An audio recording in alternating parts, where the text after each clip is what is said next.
everyone. Welcome to Intrinsic Archives. My name is Verlaine, but you can call me V. If you are new here, welcome. If you're a returning subscriber, welcome back. In this channel, we do beauty discussions and lots of commentary. So if you like what you see and you want to see more, go ahead and like and comment down below. If you're feeling the vibe, go ahead and subscribe. Show your girl some love, and don't forget to follow me on my social media, Coffee Bean V. We are going to be talking about flex culture. Child, your faves are lying to you, and I want to talk about it. Especially in 2020, during this pandemic, the fact that flex culture is still a thing on social media and here on YouTube is absolutely crazy to me, and I'm here to break it down and talk about it. This is gonna come out as a little rant. I have a little rant, a little bit something off my chest that I want to get out, and go ahead and sit down, get ready, and let's talk about it. Now, I'm sure you know what flexing is, but if you don't, it is basically showing off, flaunting materialistic things or possessions just for show. This can include, but not limited to, cars, shoes, luxury pieces, homes, vacation, hair, as far as extensions, body type, etc. All these things can be relevant to flex culture, or you can use these things to flex. Now, let's be honest, I feel like everyone does a little bit of flexing here and there, especially on social media, because naturally, as humans, we want to show you the best parts of our lives. So if I graduate college, I'm gonna show you my graduation photos. If I get a new car, most likely I might be posting that. So that all is flexing. But I feel like that's pretty much harmless. But when you have social media influencers and YouTubers constantly perpetuating a lifestyle that they don't even have, that's where I have a problem with it. So let's break it down.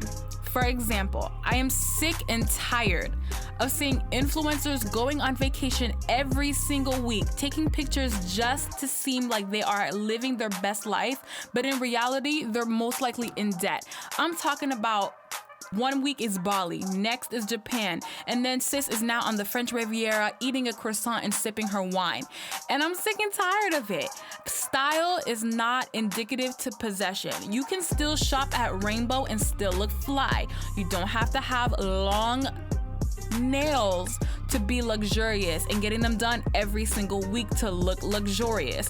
You don't have to have that stupid overpriced Birkin bag just to be chic or to prove a point. You don't need to pretend that you're eating some exotic food to make it seem like you're losing weight when you could literally be eating that regular salad from Panera like the rest of us, okay? Flexing to me is absolutely unnecessary, but it is a marketing scam. I can't begin to tell you how many times I've logged into YouTube and we have a YouTuber flexing their house tours. Almost every month they are moving house to house to house, mansion to mansion, and they're showing us these empty house tours, telling us that they've purchased this home, but in reality they're renting it, or better yet, it's an Airbnb. They're taking hundreds and thousands of photos, or they're doing this video, but in reality they don't even own it, or the rent. You see these vehicles, I'm talking Bugattis, I'm talking BMWs, I'm talking Maseratis, and all these luxury cars. When influencers, again, same thing, they rent them out for a week, take hundreds of photos of different outfits, and then posting them on social media. And here you are thinking that they actually own this vehicle, riding down to Walmart or something, but in reality, sis is literally pulling it up in Enterprise right now, returning it. And it's toxic. Just a constant perpetuation of a lifestyle that these influencers don't actually have, making us, the viewer, feel bad for not achieving it. When influencers are putting up this facade of a fake lifestyle that they don't even have, and the younger generation, especially the African American community, is just sucking it up, that's where it becomes toxic, and that's where it becomes a problem. I cannot sit here and tell you, me as a college student, I am 21 years old, I cannot sit here and tell you how many times I've walked on campus listening to a whole bunch of students talk about how they're drowning in debt and how they can't pay for their classes, how they're struggling, yet they have a fresh frontal in their head every single day. They have a Rolex on their arm every day, new Jordans on every week. And I'm just like, you're struggling. Here you are trying to imitate these influencers and flexing for the gram, but here you are complaining about your financial aid. Here you are complaining about your student loans. Here you are complaining, saying that you are struggling in life, but you have enough money to pay $70 for nails, but you're not gonna put $70 for your light bill, for your phone bill. It just doesn't make any sense. And that's where my problem begins. It's almost like a high school competition. I remember back in high school, everyone would be looking at everyone else. It was constant competition of who looks better. Oh, her outfit is cute. Oh, her outfit doesn't look good. Who has a better house? Who has a better car? Who has a better outfit? And it's a constant competition, and it's on a grander scale on life. Except now it's who has a better brand, who wears the most expensive clothes, who photographs better. And it's becoming so toxic. At the end of the day, this is all a marketing scam. And what makes it worse is that we play straight into it. The more we want the product, the lifestyle, feed into the hype, they win. I promise you right now, go on any influencer's page, the pictures where they are flexing a luxury brand or product will have much more views and likes compared to a regular photo of themselves or a selfie. Now, let me make a disclaimer. These individuals, these influencers, they can spend their money on whatever they want. I'm not here to tell anyone who has the money what to spend it on. But I'm telling you right now, if you want to purchase something for $1,000, unless you have double that amount in your bank account, you can't afford it. Period, point blank, end of discussion. Now, let me make a disclaimer real quick. These individuals can spend their money on whatever they want. If they have the money, they can spend it on the products, whether it's real or fake. But my issue stands with the individual who constantly keep flaunting this lifestyle to especially a younger demographic.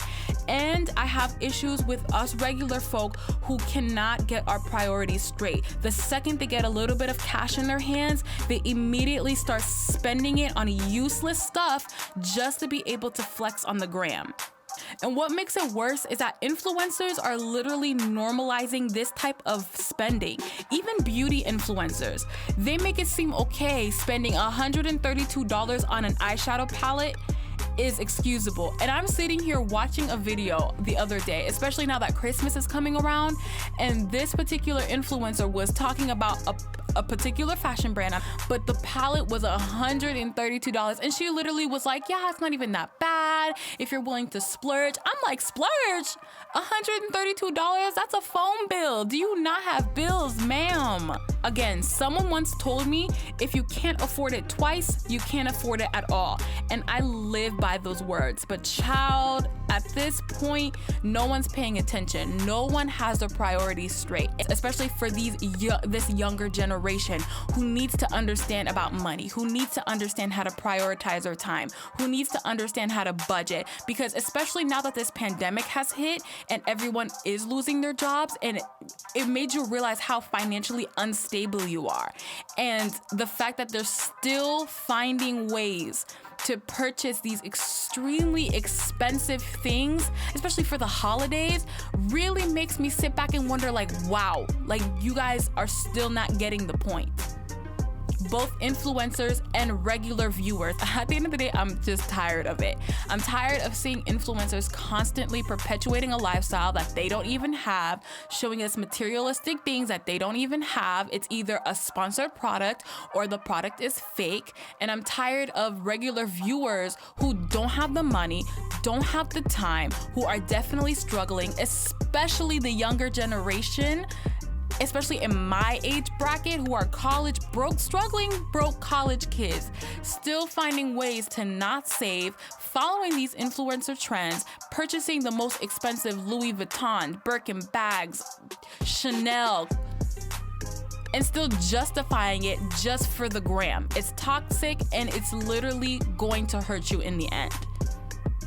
But what do you guys think? How do you guys feel about flex culture and what you guys have been seeing on social media?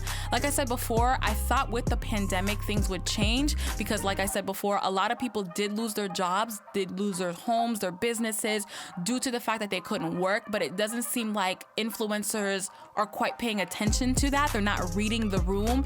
And a lot of young people, especially the Black community are not putting their priorities where it truly matters. So how do you guys feel about it? How do you feel about flex culture? Do you participate in flex culture? Do you even care? They're like, hey, it's their money, spend it. Or do you feel like the influencers have some sort of responsibility to what they are portraying on social media, especially when they have a young, impressionable audience? Hopefully you guys like this video and like this content. I've noticed that we've been growing quite a bit, so please continue to share. Please continue to like and comment down below.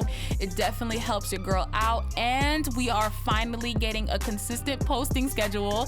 I know a lot of you guys have been asking me and DMing me when I'm gonna be posting, when is the consistent posting schedule, and it's official. We are posting every Friday. So every Friday you guys should be expecting a video from me.